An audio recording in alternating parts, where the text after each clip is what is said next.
El guardia de seguridad, que no sabía leer, escribió una nota que derrumbó al político más poderoso de la ciudad. Durante 3 años, lo miraron como si fuera parte del mobiliario. Nadie lo escuchó. Nadie lo invitó a hablar. Ni siquiera sabían su apellido. Pero una mañana, el político más influyente del país amaneció con una nota doblada clavada a la puerta de su mansión. Y nadie entendió cómo pudo haberla escrito. El guardia que ni siquiera sabía leer. Parte 1. El fraccionamiento Altos del Bosque tenía portones tan grandes que parecían proteger una joya escondida. Ahí vivían jueces, empresarios y diputados. Pero el más temido de todos era Arturo Mendívil. Senador en funciones. Dueño de medios, constructor de carreteras. Y de varios silencios bien pagados. Todos sabían que sus escoltas no lo miraban a los ojos. Que sus cenas no se grababan. Y que sus enemigos desaparecían del mapa sin dejar rastro, ni escándalo. Pero nadie esperaba que el hombre que lo haría caer no tuviera dinero, ni apellido, ni poder, solo una vida barrida por la vergüenza. Y una memoria que lo recordaba todo, aunque no supiera leerlo. Su nombre era Justino Pereda. Tenía 62 años. Pelo ralo, uniforme siempre limpio, y una voz suave como de abuelo triste. Llegaba a las 6 de la mañana. Revisaba cámaras, sellaba bitácoras. Abría y cerraba rejas. Sin preguntar nada. Sin interrumpir. «Ese señor, ¿sí sabrá escribir su nombre?», dijo un día el hijo del diputado mientras pasaba en su camioneta nueva. Justino solo bajó la cabeza. No porque le doliera, sino porque se lo habían dicho toda la vida. Justino trabajaba en la caseta del Acceso 2. La más olvidada. La que usaban los proveedores, los choferes, las empleadas domésticas. Ahí escuchaba de todo. Llantas que crujían en silencio. Gritos bajitos por teléfono. Y conversaciones que nadie cuidaba porque pensaban que él no entendía nada. Pero él sí entendía. A su modo, con su memoria prodigiosa. Y su costumbre de grabarlo todo con la mente. Una tarde de octubre. Una camioneta blindada negra pasó sin detenerse. Los vidrios oscuros. La música apagada. Pero dentro, viajaba una chica con el rostro cubierto. Justino alcanzó a ver sus ojos.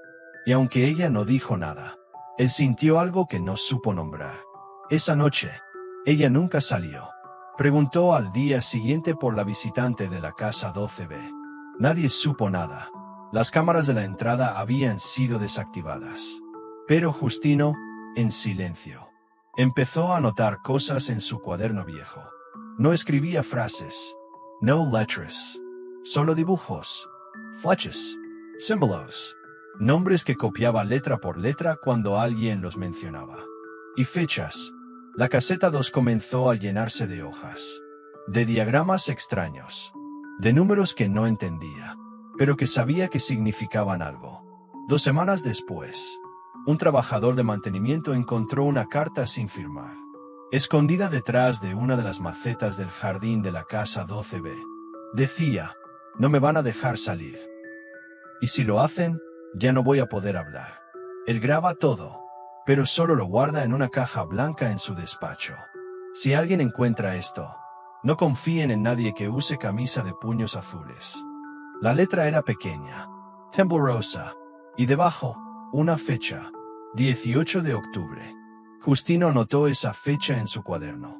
Y a partir de ahí, comenzó a dibujar el interior de la casa 12B, como la recordaba por las cámaras, como la había visto en fragmentos, como si cada día fuera reconstruyendo una historia que nadie quería contar. Hasta que una madrugada, justo a las 3:07 de la madrugada, apareció un sobrepegado con cinta en la puerta de la casa del senador Mendívil. Era una nota doblada, sin remitente. Adentro, solo una olla con un dibujo a lápiz. A escritorio, una caja blanca marcada con una X, una grabadora, y una figura con camisa de puños azules, ahogando a una mujer que gritaba sin sonido. Y abajo, una frase mal escrita, como fonéticamente pronunciada. Yo no sé letras, pero sé la verdad. Cuando el senador vio eso, Mandó llamar a todos sus hombres. Encuéntrenlo. Encuentren al idiota que se atreve a dibujarme. Pero ya era tarde. La imagen había sido fotografiada y compartida por un trabajador que no supo guardarse el morbo. Y esa imagen viajó más rápido que cualquier discurso, porque nadie entendía cómo. El guardia que no sabía leer había descrito con tanta precisión el lugar exacto donde se guardaban las pruebas. Parte 2. Las redes estallaron con la imagen. Un dibujo infantil, hecho con lápiz sobre papel arrugado, con líneas torpes, y una figura de camisa azul sujetando a otra con lágrimas negras en el rostro. Bajo la imagen, la frase mal escrita: yo no sé letras, pero sé la verdad. Nadie sabía quién la había hecho. Nadie, excepto los que trabajaban en el fraccionamiento. Y habían visto durante años al señor Justino, sentado en su caseta, dibujando en silencio, como quien escribe una historia sin palabras. El senador Mendívil se puso nervioso.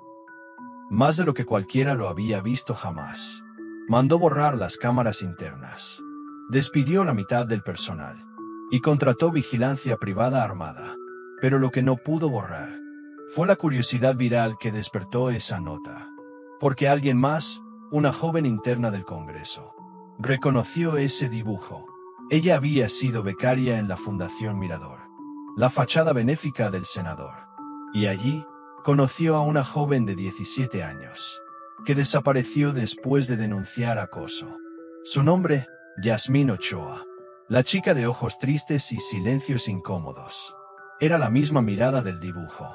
La interna compartió el dibujo en un foro de ex trabajadores. Y uno respondió de inmediato: esa caja blanca existe. Está bajo llave en el estudio del senador. Yo la vi. Una vez la abrió por error frente a mí y la cerró de inmediato. Estaba llena de grabaciones. Cintas. Algunas etiquetadas con nombres. Otras solo con fechas. La fiscalía no hizo nada. Aún, porque el poder de Mendívil era tan grande que ni una bomba hubiera bastado sin pruebas sólidas. Pero entonces, una carta sin firmar llegó por correo a la redacción de un noticiero independiente. Adentro venía un solo objeto: una grabación en casete, y un dibujo idéntico al anterior, con un nuevo detalle: una servilleta con un nombre escrito a mano. Yasmín. El periodista que lo recibió no lo pensó dos veces. Revivió su viejo reproductor de cintas y escuchó lo impensable: la voz de una joven, sollozando, un hombre riéndose, y una frase clara, dicha con tono de amenaza: si abres la boca, Yasmín, nadie te va a creer. Ni siquiera tú sabes escribir bien tu nombre. La cinta se filtró. Se volvió tendencia mundial en 5 horas. Y por primera vez en años, el senador Mendívil canceló una rueda de prensa. Los medios se agolparon afuera de su casa. Y los empleados del fraccionamiento empezaron a hablar. Justino no aparecía, hasta que un jardinero dijo haberlo visto subirse a un autobús con su cuaderno y su lonchera. Dijo que se iba a su rancho, que ya había hecho lo que tenía que hacer. Pero lo más inesperado estaba por pasar. Revisando la caseta donde Justino trabajaba, un reportero encontró, detrás del extintor, una caja de cartón vieja. Adentro había docenas de hojas con dibujos, mapas del fraccionamiento, rostros copiados a lápiz con nombres mal escritos, camionetas con placas dibujadas a pulso, y una secuencia de símbolos que, al unirlos, marcaban un solo camino: la caja blanca en la oficina del senador. Todo armado por un hombre que jamás aprendió a leer, pero que lo había visto todo. Esa noche, el rostro de Justino apareció en noticieros. Alguien había conseguido una foto en blanco y negro, tomada décadas atrás. Él, de joven, con uniforme militar, sosteniendo un libro con la cara de vergüenza. Al reverso, escrito a lápiz: me salí en segundo. Nunca aprendí, pero prometí recordar lo que otros querían olvidar. La presión fue tan brutal que la fiscalía finalmente allanó la casa del senador. Y ahí, en el doble fondo del escritorio, estaba la caja blanca, con grabaciones, fotografías, documentos, Y al fondo, una carta, una que el senador nunca llegó a destruir. Firmada por Yasmín. Una confesión. Un grito en papel. Una prueba. Todo gracias a Justino, el guardia que no sabía leer, pero que escribió, con dibujos, la caída más inesperada del poder. Parte 3. El senador Arturo Mendívil fue arrestado una mañana gris. Sin escoltas, sin cámaras oficiales, sin la sonrisa fingida que usaba para prometer lo que nunca pensó cumplir. La imagen dio la vuelta al país. El político más temido, Esposito, con la cabeza agachada, y un abrigo caro cubriendo lo que no podía ocultar. La caída, y junto a esa imagen, circulaba otra aún más poderosa. Un dibujo en papel reciclado, con letras mal escritas y una única frase en el centro. No sé leer, pero sé mirar. Los medios buscaron desesperadamente a Justino. Lo llamaban el vigilante valiente. El analfabeta que derribó al gigante. El héroe que dibujaba verdades. Pero él desapareció del mapa. Nadie sabía en qué parte del país vivía, ni si tenía familia, ni si quería ser encontrado. Solo una persona parecía saber algo. Yasmín. La joven apareció en televisión una semana después. No como víctima, no como mártir, sino como testigo valiente. Contó todo, cómo la habían reclutado con una beca falsa, cómo la mantuvieron aislada, cómo grababan todo para chantajearla si hablaba. Yo intenté escapar, pero fue el que me dio una oportunidad. El señor de la caseta. Me daba papel y lápiz cuando nadie miraba. Me enseñó a esconder dibujos como si fueran basura. Pero en realidad, eran mapas, puertas, claves. ¿Él te ayudó? No solo me ayudó, me creó. Y eso, en ese lugar, era lo más valiente que alguien podía hacer. En su testimonio ante la corte, Yasmín entregó una última pieza, una foto en blanco y negro. ¿Dónde aparecía ella? En la caseta, junto a Justino, dibujando sobre una caja de cartón. El reverso de la foto tenía un mensaje escrito con marcador rojo. No me enseñaron a leer, pero aprendí a escuchar, y eso me salvó. Mientras tanto, en una pequeña comunidad del sur, un hombre mayor ayudaba a cargar bultos de cemento. Lo llamaban Don Chano, pero su andar cansado y su gorra verde lo delataban. Un niño se le acercó con una hoja y un crayón. ¿Me dibuja mi casa? El hombre sonrió. Trazó líneas lentas, precises, y cuando terminó, escribió como pudo. No te olvides dónde empieza tu casa, en tu memoria. Una periodista logró dar con él. ¿Es usted Justino Pereda? Él no contestó, solo miró al horizonte y dijo, nunca quise ser famoso. Solo quería que una muchacha volviera a casa. ¿Y ahora? Ahora, que no se olviden de los que no sabemos leer. Porque nosotros también vimos, también sentimos, y a veces, también recordamos lo que nadie más quiere contar. El juicio contra Mendívil se volvió un escándalo mundial. Y aunque sus abogados intentaron alegar montaje, las pruebas eran irrefutables.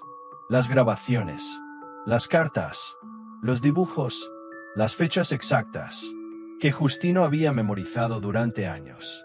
En la sala del tribunal, cuando Yasmín declaró su última palabra, sacó una hoja doblada de su bolsillo. Esto me lo dio él. Antes de que yo escapara, me pidió que la entregara solo si él ya no podía hablar. Era una nota escrita en letras torpes, mal redactada, pero con una fuerza que hizo temblar a todos. No pude aprender las palabras de los libros, pero sí las que grita el corazón cuando nadie lo oye. Si esto sirve para que una niña duerma tranquila, ya valió la pena mi silencio.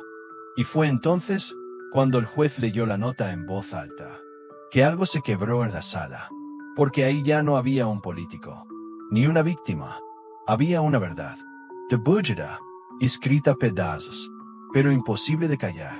Parte 4. La audiencia terminó con un aplauso. No fue espontáneo, fue inevitable, porque la verdad había entrado en esa sala sin corbata, sin abogado, y sin miedo. El rostro de Yasmín, sosteniendo la nota escrita por Justino, se volvió un símbolo de algo más grande que justicia. Era una historia real, de esas que no te enseñan en libros, pero que te rompen por dentro. Mientras tanto, en redes sociales, la gente empezó a buscar el paradero de Justino. Lo querían homenajear, darle un reconocimiento, una beca, una medalla, pero cada intento terminaba en lo mismo. Silencio. Solo una mujer, una joven de cabello rizado y voz temblorosa, escribió un hilo en Twitter. Justino fue mi padre de crianza. No de sangre, pero sí de corazón. Me recogió cuando me abandonaron en un mercado. No sabía leer, pero me enseñó a pensar. Me decía, tú sí vas a aprender. Tú sí vas a poder hablar por mí. Ese mensaje se compartió más de 2 millones de veces en 3 días. En un pueblo olvidado, una biblioteca comunitaria recibió una caja sin remitente. Adentro venían un cuaderno lleno de dibujos, una servilleta con la palabra gracias escrita con letras gigantes, y una grabación olvidada, con la voz de Justino diciendo, no busquen mi nombre, busquen lo que hice, y hagan más de eso. La nota venía firmada con un símbolo, un ojo abierto dentro de un corazón. En el Congreso, se aprobó la Ley Justino, una iniciativa que garantizaba educación para adultos mayores analfabetas y protección a trabajadores de vigilancia que fueran testigos de delitos. Fue la primera vez que se votó por unanimidad, una ley que llevaba el nombre de alguien que nunca ocupó un cargo público, ni fue entrevistado por televisión. Pero lo más poderoso no fue la ley, ni el juicio, ni las noticias. Lo más poderoso ocurrió en una escuela primaria, en una zona rural. Ahí, un maestro de literatura leyó en voz alta la historia de Yasmín y Justino. Y al terminar, un niño tímido levantó la mano. «Profe, ¿puedo aprender a dibujar lo que no sé decir todavía?» El salón quedó en silencio. Y el maestro, con los ojos húmedos, solo asintió. Días después, en el muro de una preparatoria, apareció un mural anónimo. Era un dibujo en blanco y negro. Un hombre mayor, de gorra verde, sosteniendo una hoja donde estaba escrita la palabra verdad con B. Y en letras rojas, la frase: los que no saben leer, a veces saben ver lo que nadie más quiere mirar. Justino nunca regresó. No lo necesitó, porque su historia ya no era suya. Era de cada persona que había sido subestimada, olvidada, calada, de cada guardia, conserje, chofer, mesero, madre soltera, abuelo sin escuela, que alguna vez pensó que no tenía voz, y que ahora, gracias a él, sabía que un solo trazo puede partir al poder en dos. Part 5. Pasaron 3 meses desde el arresto del senador Mendívil. Su rostro, antes omnipresente en campañas, revistas y vallas espectaculares, ahora solo aparecía en portadas judiciales. Corrupción, tráfico de influencias, encubrimiento de redes ilícitas. Pero la palabra más fuerte que acompañaba su nombre era una sola: desenmascarado. Y en cada reportaje que contaba su caída, se repetía el mismo nombre al margen de la gloria: Justino. El hombre que dibujó lo que nadie se atrevía a escribir. El guardia de mirada baja y dignidad intacta, que jamás levantó la voz, pero hizo temblar a todo un sistema. Una tarde cualquiera, en un taller de alfabetización para adultos en Veracruz, una mujer de 58 años le preguntó a su maestro: ¿y si no aprendo nunca? El maestro le respondió con calma: entonces dibújalo. Dibuja lo que quieras decir. La verdad no solo vive en las letras. Y le mostró una hoja plastificada, colgada en el pizarrón. Era una reproducción del dibujo de Justino, el mismo con la caja blanca y el corazón roto. En la ciudad, Yasmín fundó una asociación con otros sobrevivientes. La llamó Verdad en voz baja. No buscaban cámaras, ni aplausos. Solo proteger a los que, como ella, un día pensaron que hablar era perder. En la entrada de la oficina, hay una foto sin marco, pegada con cinta en la pared. Justino, en su caseta, dibujando con un crayón rojo, sobre una servilleta doblada. Y bajo la foto, una frase escrita a mano: no hay que saber leer para contar la verdad. Solo hay que haberla vivido. Un día, sin aviso, una carta llegó al buzón del noticiero que había filtrado las pruebas. Era un sobre marrón, sin remitente. Adentro, una sola hoja con trazo grueso. Era un mapa, uno nuevo. Mostraba una iglesia, una vereda y un círculo marcado con una cruz. Y en la esquina inferior, una nota escrita con esfuerzo, donde planté el árbol con jazmín. Ahí estoy bien. No me busquen. Sigan viendo. La periodista que lo recibió viajó al lugar. Era un claro en el monte, silencioso, lleno de árboles torcidos por el viento. Y en el centro, un árbol joven, amarrado con un listón rojo. Junto a él, una caja metálica oxidada. Adentro, hojas secas. Y un cuaderno pequeño, cubierto de tierra. Al abrirlo, solo había una página escrita. Temblorosa, lenta, casi como un suspiro en grafito. Yo no sé qué viene después. Pero si una niña ya no tiene miedo de hablar, y un niño ya no cree que el silencio es castigo, entonces esto valió. Gracias por mirarme. El cuaderno fue sellado. Se convirtió en archivo patrimonial. Pero la historia de Justino no quedó guardada en Inarita, porque cada vez que alguien duda de sí mismo, cuando cree que no tiene las palabras, ni la fuerza, ni el derecho, allí, en lo invisible, vuelve a aparecer su voz. Dibuja tu verdad, porque aunque no sepas leer, el mundo sí sabe mirar, cuando la verdad es demasiado grande para ser callada.